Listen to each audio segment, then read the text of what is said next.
يا أيها الذين آمنوا كونوا قوامين لله شهداء بالقسط ولا يجرمنكم شنآن قوم على ألا تعدلوا اعدلوا هو أقرب للتقوى واتقوا الله إن الله خبير بما تعملون۔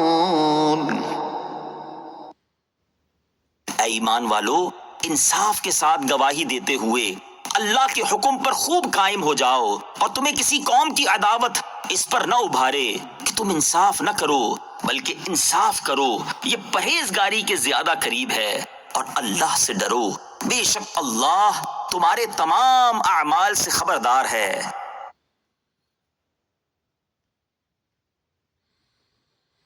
آیت مبارکہ میں عدل و انصاف کا حکم فرمایا گیا ہے اور واضح فرما دیا کہ کسی قسم کی قرابت یا عداوت کا کوئی اثر تمہیں عدل سے نہ ہٹا سکے۔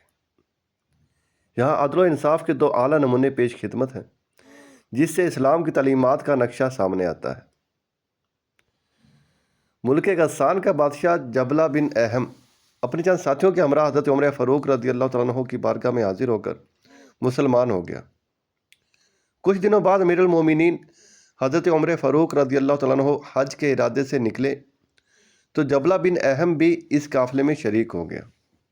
مکہ مکرمہ پہنچنے کے بعد ایک دن دوران طواف کسی دیہاتی مسلمان کا پاؤں اس کی چادر پر پڑ گیا تو چادر کندھے سے اتر گئی۔ جبلہ بن اہم نے اس سے پوچھا، تو نے میری چادر پر قدم کیوں رکھا؟ اس نے کہا، میں نے جان بوجھ کر قدم نہیں رکھا، غلطی سے پڑ گیا تھا۔ یہ سن کر جبلہ نے ایک زوردار تھپڑ ان کے چہرے پر رسید کر دیا۔ تھپڑ کی وجہ سے ان کے 2 دانت ٹوٹ گئے اور ناک بھی زخمی ہو گئی۔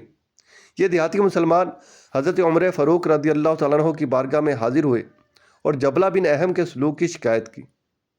حضرت عمر فاروق رضی اللہ تعالیٰ عنہ نے جبلہ بن اہم کو طلب فرمایا اور پوچھا، کیا تو نے اس دیہاتی کو تھپڑ مارا ہے؟ جبلہ نے کہا، ہاں میں نے تھپڑ مارا ہے، اگر اس حرم کے تقدس کا خیال نہ ہوتا تو میں اسے قتل کر دیتا۔ حضرت عمر فاروق رضی اللہ تعالیٰ عنہ نے فرمایا، اے جبلہ، تو نے اپنے جرم کا اقرار کر لیا ہے، اب یا تو اس دیہاتی سے معافی مانگ یا میں تم سے اس کا قصاص لوں گا۔ جبلہ نے حیران ہو کر کہا، کیا آپ رضی اللہ تعالیٰ عنہ اس غریب دیہاتی کی وجہ سے مجھ سے قصاص لیں گے، حالانکہ میں تو بادشاہ ہوں؟ حضرت عمر فاروق رضی اللہ تعالیٰ عنہ نے فرمایا، اسلام قبول کرنے کے بعد حقوق میں تم دونوں برابر ہو۔ جبلہ نے عرض کی، مجھے 1 دن کی مہلت دیجیے، پھر مجھ سے قصاص لے لیجیے گا۔ حضرت عمر فاروق رضی اللہ تعالیٰ عنہ نے اس دیہاتی سے دریافت فرمایا، کیا تم اسے مہلت دیتے ہو؟ دیہاتی نے عرض کی، جی ہاں۔ آپ رضی اللہ تعالیٰ عنہ نے اسے مہلت دے دی۔ مہلت ملنے کے بعد راتوں رات جبلہ بن اہم غسانی ملک شام کی طرف بھاگ گیا اور اس نے عیسائی مذہب اختیار کر لیا۔ ایک مرتبہ حضرت عمر فاروق رضی اللہ تعالیٰ عنہ اور حضرت ابی بن کعب رضی اللہ تعالیٰ عنہ کا آپس میں کسی بات پر اختلاف ہوا۔ دونوں نے یہ طے کیا کہ ہمارے معاملے کا فیصلہ حضرت زید بن ثابت رضی اللہ تعالیٰ عنہ کریں۔ چنانچہ یہ فیصلے کے لیے حضرت زید رضی اللہ تعالیٰ عنہ کے گھر پہنچے۔ حضرت عمر فاروق رضی اللہ تعالیٰ عنہ نے ان سے فرمایا، ہم تمہارے پاس اس لیے آئے ہیں تاکہ تم ہمارے معاملے کا فیصلہ کر دو۔ حضرت زید رضی اللہ تعالیٰ عنہ نے بستر کے درمیان سے جگہ خالی کرتے ہوئے عرض کی، اے امیر المومنین، یہاں تشریف رکھیے۔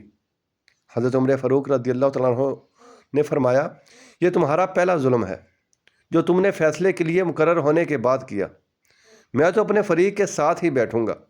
یہ فرما کر حضرت عمر فاروق رضی اللہ تعالیٰ عنہ حضرت ابی بن کعب رضی اللہ تعالیٰ عنہ کے ساتھ حضرت زید رضی اللہ تعالیٰ عنہ کے سامنے بیٹھ گئے۔ مقدمے کی کارروائی شروع ہوئی۔ حضرت ابی بن کعب رضی اللہ تعالیٰ عنہ نے دعویٰ کیا اور حضرت عمر رضی اللہ تعالیٰ عنہ نے اس کا انکار کیا۔ حضرت ابی بن کعب رضی اللہ تعالیٰ عنہ اپنے دعوے کے ثبوت کے لیے گواہ پیش نہ کر سکے تو اب شرعی اصول کے مطابق حضرت عمر فاروق رضی اللہ تعالیٰ عنہ پر قسم کھانا لازم آتا تھا۔ حضرت زید بن ثابت رضی اللہ تعالیٰ عنہ نے حضرت عمر فاروق رضی اللہ تعالیٰ عنہ کی شخصیت اور رتبے کا لحاظ کرتے ہوئے حضرت ابی بن کعب رضی اللہ تعالیٰ عنہ سے کہا، آپ امیر المومنین رضی اللہ تعالیٰ عنہ سے قسم لینے سے درگزر کیجیے۔ حضرت عمر فاروق رضی اللہ تعالیٰ عنہ نے فوراً حلف اٹھا لیا اور قسم کھاتے ہوئے فرمایا، زید اس وقت تک منصب قضا یعنی جج بننے کا اہل نہیں ہو سکتا جب تک کہ عمر رضی اللہ تعالیٰ عنہ کے اور ایک عام شخص اس کے نزدیک مقدمے کے معاملے میں برابر نہیں ہو جاتے۔